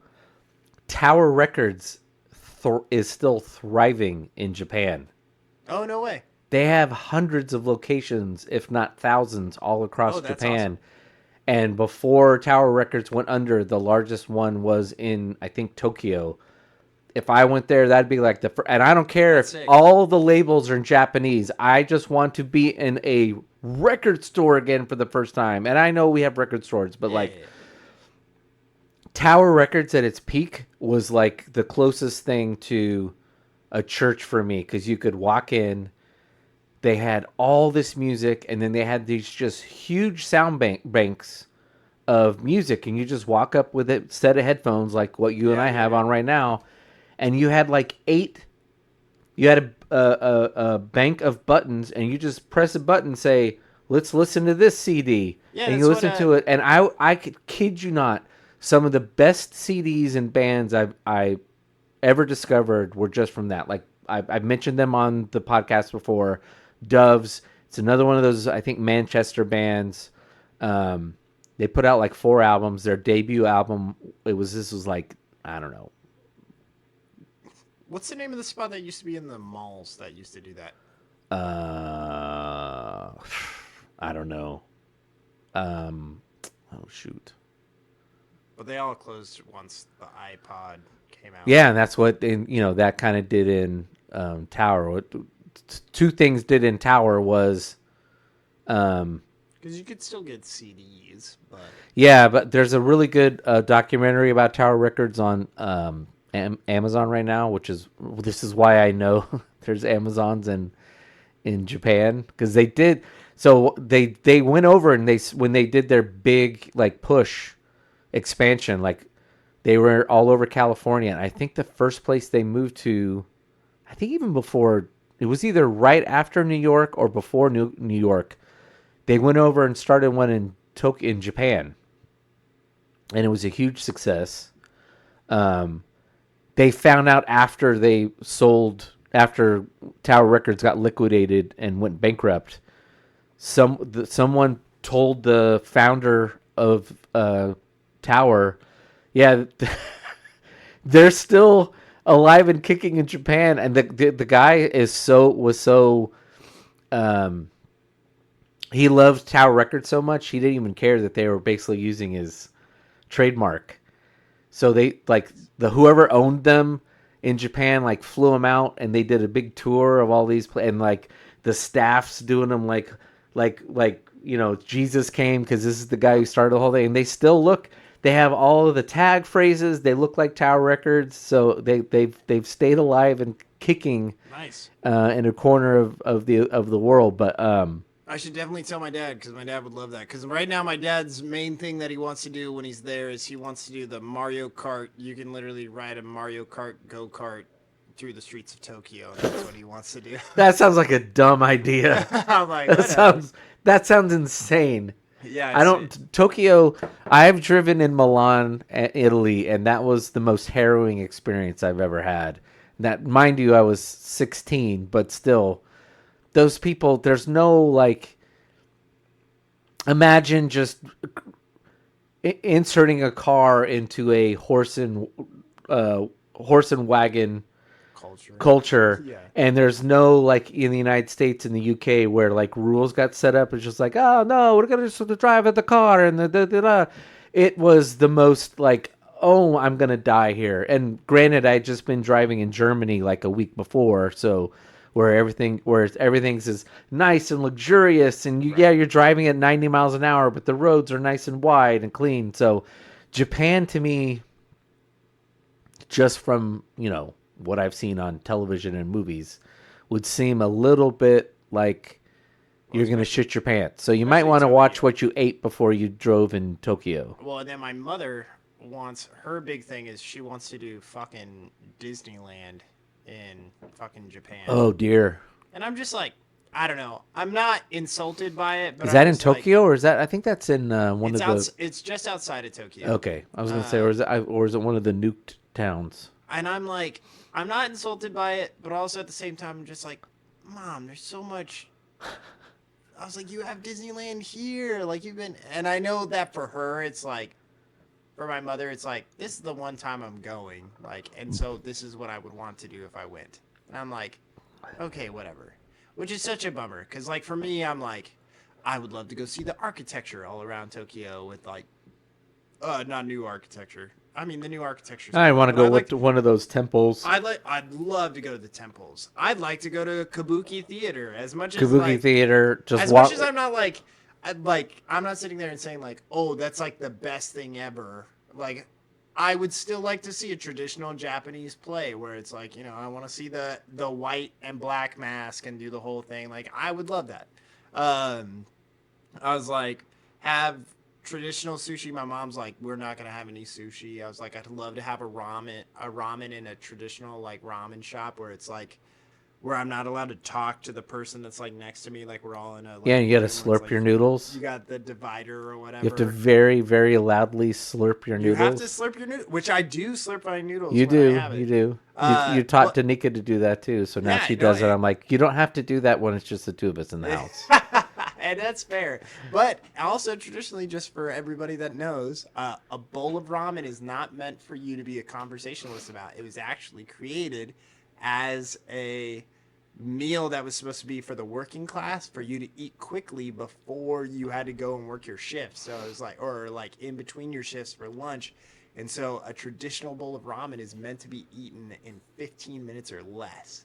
And so, yes, it's hot, and that's why they. So you slurp to salute the chef, but it's also because again, it's the working class, so they don't really have like.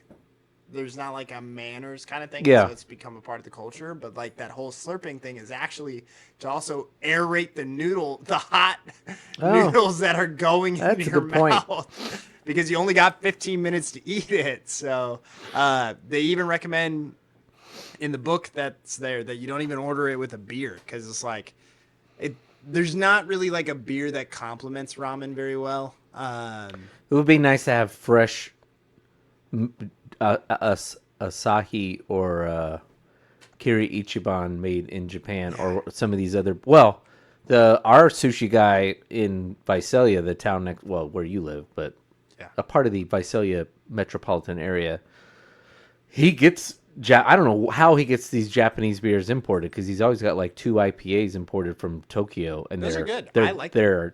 They are not American IPAs, but they are delicious. Yeah, they're ales, like, yes, is what it is. And so so that'd be another thing. You got to be like in Tokyo at like 11 p.m. just when it's still going and blowing like Times Square on steroids. Yeah, I think I don't know. I think I told Danica, like, she said there's one place you haven't been to. I've not been to Australia, so that'd be nice. But I think Tokyo would be one to go to. I know about the slurping. If you know nothing about Tokyo, Japan, I would recommend a really dumb movie. But it's actually pretty good at giving you a little bit of Japanese culture. It's a Tom Selleck movie from 1988 to 92 sometime. It's called Mr. Baseball. He's a Detroit Tigers player. He's at the end of his career. About Shohei Ohtani? He's a Detroit Tigers player, which if you know anything about Tom Selleck, he is a lifelong Detroit Tigers fan. If you know Tom Selleck, you might not know Tom Selleck. Tom Selleck is the original Magnum PI. Tom Selleck played baseball at USC. For whatever reason, Tom Selleck's been a lifelong Detroit Tigers fan, which is why he wears the Tigers hat in Magnum PI. So this is basically peak Tom Selleck career. Tom Selleck's a Detroit Tiger baseball player on the tail end of his, I think it's supposed to be Hall of Fame career, but he can't hack it in the major leagues anymore, and his rights get assigned to a Japanese baseball team. And so it's 2 hours of Americans. This is the movie came out. This is such a show about nothing. So, if you're unfamiliar with the 80s was filled with angst of how the Japanese were going to destroy America. The Japanese were very proud of their industrial prowess and how it was beating America. And we love to wallow in our self-pity and make movies about how the Japanese were beating us at making things. There was all kinds of movies about how the Japanese were much better at their corporate industrial running of things. And so this is Tom Selleck goes out there, and there's a lot of the sort of American Japanese culture clash. This one from a baseball point. Actually, it's very good. I think it's a very good movie. Not even just from the Japanese, but the American point of view. Japan's very much a if I'm gonna be honest, Japan's culture is kind of fucked up. Like it's very Victorian in a lot of ways. That's fair.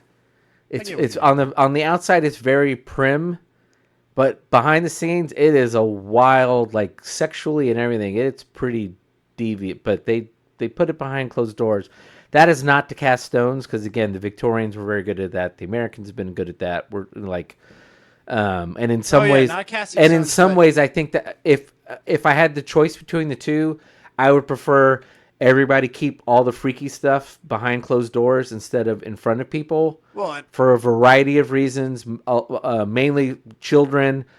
Also, like yes, is it hypocritical? But at that point, the hypocrisy is between you and God, and so.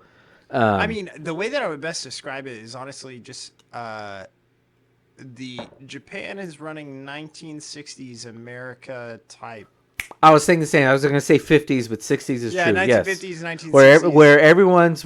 where girls are wearing the knee long, or ankle long, poodle skirts and everything else, and everyone's trying to act like this is Leave It to Beaver culture. Meanwhile, everyone is getting freaky in the back seat of mom and dad's Buick and Oldsmobile because kids can now get out and go get freaky, and crazy things are happening, and mom and dad don't care because they're, dad's come home from the war and he didn't give a shit about everything. But yeah, it's very much like 1950s. It's Yeah, like they're 1950s, 1960s America, but just put it in the tech industry. Like, you know what I'm saying? Right. Like it's,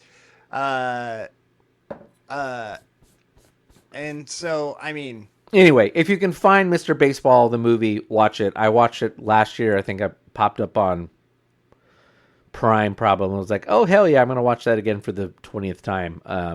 It's a lot of fun. If you like baseball, you'll like it. If you like Tom Selleck, you'll love it. There's also a good show if you have HBO Max. It's called Tokyo Vice. It's loosely based on a true story. I think it is based on a true story. A journalist who was in Tokyo. He was an American.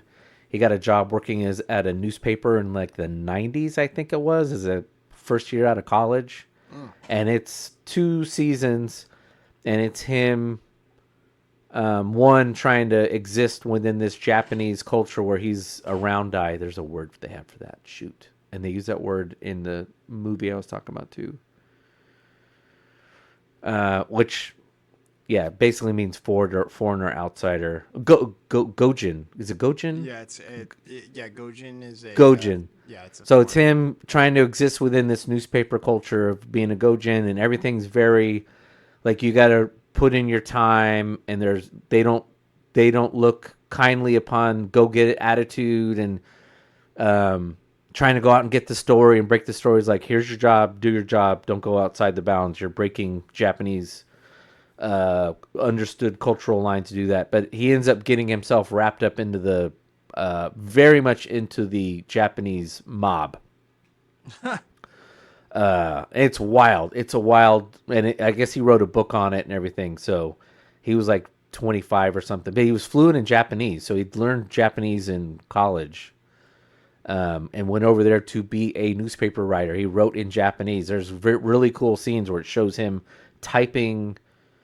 I don't think it wasn't a typewriter, but it wasn't really a computer either. It was one of those like newspaper specific machines, but he's typing in Japanese, and it's just weird. All right, we'll end it on this. Speaking of TV and movies, if you have Netflix and you have not watched the show Adolescence, which came out, I think, in the last 2 weeks, I would suggest you watch it. It is, it's not a fun watch, but it is unbelievably profound. It is written, it stars and is co-written by, can't remember the actor's name, but he's in Guy Ritchie's first 2 movies, Lock, Stock, and Smoking Barrels, and Snatch. He's also in Saving Private Ryan. It is about a kid who gets accused. It's a British show, and a 13-year-old boy gets accused of murdering a classmate of his. It's 3 episodes. Each episode is a good hour long, anywhere between an hour and 20 minutes. Here's the thing. They are all shot in one shot. There's no cuts. Owen Cooper? No. Stephen Graham? What was the last one? Graham? Yeah, Stephen Graham. Stephen Graham, that's him. Stephen Graham. So the way they did this thing was they rehearsed for several days, and then they would do up to 10 takes, which means they would do up to 10 1-hour full takes, and then they picked the one that they liked to be the one that they did. There are no cuts in these episodes. Which I saw one critic, I didn't see critics. I saw one prominent critic say it was a gimmick. I didn't think it was a gimmick at all. I think it added to this feeling of you're watching something very much that is real life. Particularly when the kid gets arrested and taken to jail, and you're walking through this jail. And anyway, I would absolutely recommend, if you have Netflix, to watch it. If you're a teacher, watch it. If you're a parent, watch it. If you have kids coming along, watch it. It has a lot of, I don't think it has a lot to say. I think it presents a lot of things to think about, as it deals with internet culture for children, and what are kids being exposed to on the internet. It deals with alt-right Tate culture, Andrew Tate culture. Which was strange. I read a lot of people like getting mad because this thing was about Andrew Tate and political. I'm like, no, you're just making it. Look, I don't understand why Andrew Tate is the person people decide to die on that hill. I 100% think that we've gone way too far in demasculating male culture, but Andrew Tate is not the solution to that problem. He's a troglodyte, so why he's held up as the poster child for masculinity is beyond me. So he's mentioned in there as somebody that these pubescent boys are watching and getting ideas of what masculinity is. Okay. Again, that's read into as like, oh, this is a statement about culture. Yeah. Well, I think what it is a statement of that is literally happening. So don't read anything into it. That is literally what's happening. And the bullying that comes from the people who don't like that. So it's very much, it's a commentary on school bullying, and not from the people you would expect doing the bullying. In a lot of cases, the people you would expect to not be doing the bullying. And then again, parent control, how much parents are responsible for their children and how they end up. It is 3 hours. I don't think you're not going to watch it in 3 days, in one night. You're probably going to watch one episode, because after one, you're like, okay, that's it. I need to digest what I just watched. I need to think about it. And each episode is very much, it's all linear, but one happens, and then one is 4 or 5 months later, and then another one's 13 months later. So you're very much getting this overhead shot of what people deal with, what people are dealing with in the situation where a 13-year-old boy is accused of stabbing a 13-year-old girl 20 times. Over time. And I guess it's based on a real story that happened in the UK, which, again, that got politicized because like people on the right were like, they're leaving out the fact that the guy who did it in real life was black and I guess a Muslim. And I'm like, that is not the point of the fucking story. If you wanted to tell a story, if you had the money and know how to write a fucking screenplay, and you wanted to go pitch to someone a story about a Muslim kid who murdered a white girl, pitch that story. Well, that doesn't mean that someone like Stephen Graham and his writing partner are being disingenuous by taking that story and making what is arguably a more important commentary on the overall violence of youth culture, which apparently is as much a problem in the UK as it is here. Yeah. Where is that coming from? Again, it's not just from the alt-right Andrew Tate side. It's coming from a very toxic female side. Well, for the Brits, they'd sit there and say, well, it's coming in from somewhere else. So that's why they probably, and So They don't actually. Again, if you're a teacher, if you're a parent, really, this is going to resonate. I don't think they were telling. I don't think there was a. I did not find that there was a. Here's the moral of the story. There was. This is the shit. This is the detritus. This is the ramifications of the culture we've created, and how do we deal with this? And in some cases, and it's just, it was very profound. I very much, again, highly recommend it. Once again, TV knocks it out of the park much more than movies. Movies just continue to just suck. I mean, there's some good movies every year, but TV is much more consistent right now, and I just don't know why. It's because it's easier to tell a really good story in 8 hours than it is in 2 hours. It's hard to cram in a good story in 2 hours. Anyway, all right. Well, we've got to 1 hour and 58 minutes. We've talked about bullshit, so well done us. Anything else? I think you need to tell somebody to go to hell. Oh, well, that's easy. We thank you for listening to this episode of Go to Hell Podcast. If you know what to do. Subscribe, rate, and review, or just fuck off. And if you're cancer, you can go to hell.